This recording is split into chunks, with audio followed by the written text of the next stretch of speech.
Gangs of Lagos is a Nigerian gangster crime thriller that will literally knock you off whatever platform you happen to be seated on while watching.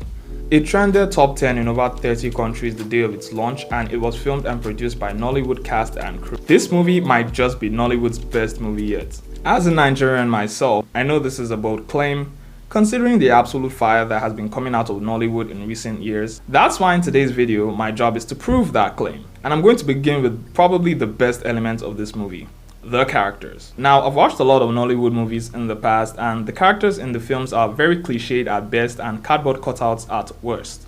However, Gangs of Lagos didn't just give us interesting characters, they gave us characters so riveting and relatable that their humanness was almost permeating through the screen. I cannot even begin to name my favorite ones. Every one of them was top notch.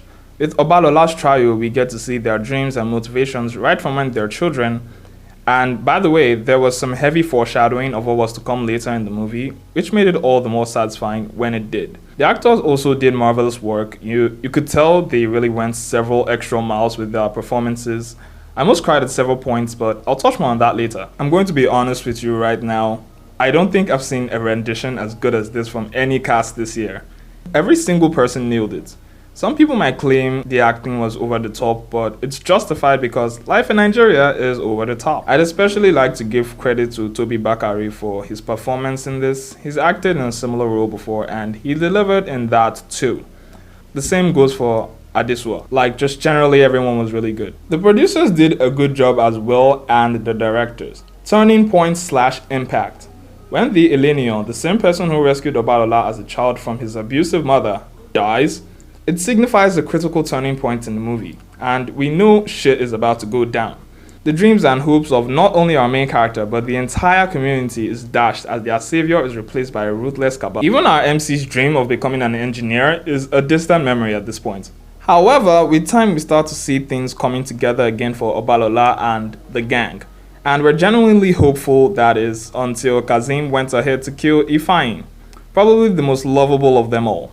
This scene / scenario was one of the many impactful moments in this film. And I think that's another major factor that made this movie great, was the fact that it did not suffer for lack of impactful moments. Those moments when watching a movie that you just leave with this ugh. And as unbelievable as it may sound, it's getting more and more difficult for films, TV shows to instill these moments.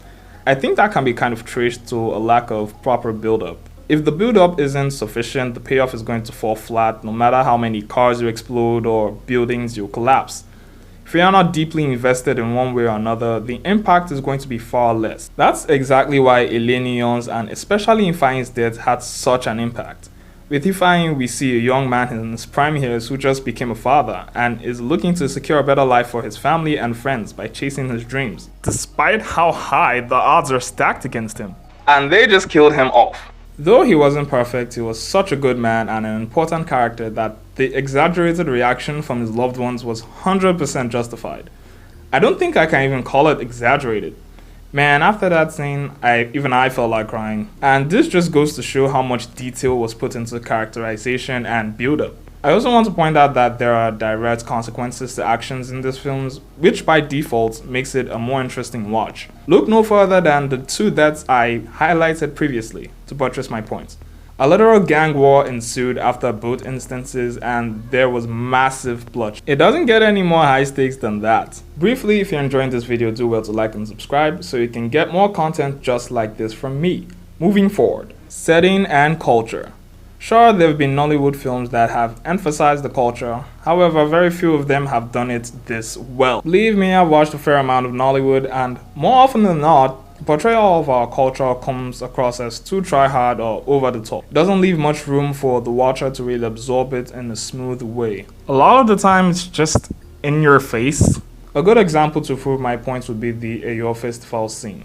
Showed us what it needed to show us and went on with the story. It wasn't some 8-minute drawn-out scene, which would have been frankly boring.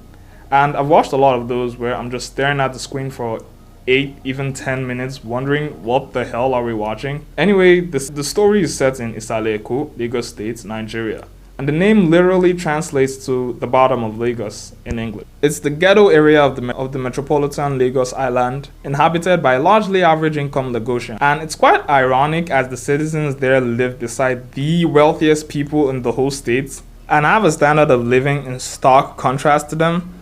It's just a weird dichotomy that's been there for over a century, and it's fun that the movie highlighted it. Because Isaleko is a hub for the wealthiest and most powerful people in Lagos, it is also the political hotbed of the state, which is a major element of the plot. I also like how the movie was unapologetically Nigerian. Like, there was no tweaking, there was no pandering. The movie was 100% Nigerian in and out. The gracious and seamless integration of Yoruba, the tiny sarcastic nuances, the not so very subtle depiction of our societal and governmental issues. I absolutely loved it. Now, I'm sure we've all been waiting for me to call out the action scenes in this movie and rant about how lackluster they are compared to what we've seen with Hollywood blockbusters like Avengers and The Matrix, with budgets of like hundreds of millions of dollars and high-tech equipment and all that. Yeah, I'm not gonna do that because, duh. They made do with the resources they had, and I'm going to go out on a limb and say the action scenes were definitely the best I've seen from any Nollywood movie.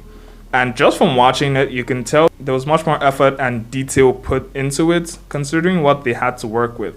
I don't know what else to say. If you've ever watched a Nollywood film with action scenes, you'd understand me perfectly. And if you're watching this video, chances are you have. I mean, the actors, at least the main ones, even underwent some level of stunt training, so props to them on that. Well, that's been my take on Gangs of Lagos. What did you think about the movie? Was it as good as how I portrayed it to be, or even better? Yes, it can be bad, I'm always right.